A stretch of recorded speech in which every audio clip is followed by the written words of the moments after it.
Well, I think we're downplaying what's been found. And, with respect to my sparring partner here, Van, half the country and one entire political party has an article of faith that Russia stole the 2016 election. Now, how did they come to that conclusion?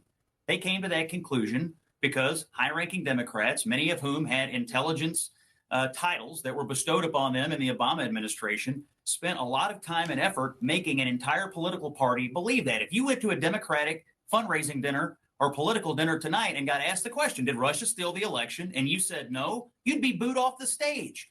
And so I think you're downplaying what has actually happened here. One party and half the country believes an election was stolen, and that did not happen by accident. There's evidence here. A grand jury looking at it. If it's as clean and mundane as you say, then these people ought to have nothing to worry about. But why shouldn't we look into it? The people who complain about misinformation and disinformation all the time, why does half the country believe something that didn't happen?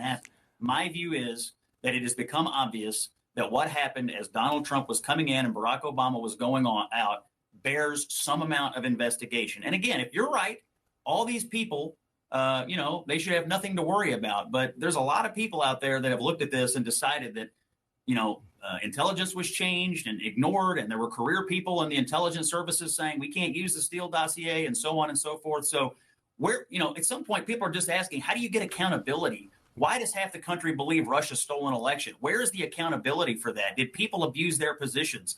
Did they perjure themselves? Did they willfully mislead the American people? How do you get accountability for it? That's the question here. Scott, can I ask you, though, is this, in your eyes, this would be the final judgment on that? It wasn't the Durham report. It wasn't the Senate Intelligence Committee run by Marco Rubio report. It wasn't the House and Senate efforts in the last 6-7 years to look into this. This is the final one. After this, you'll believe whatever it is?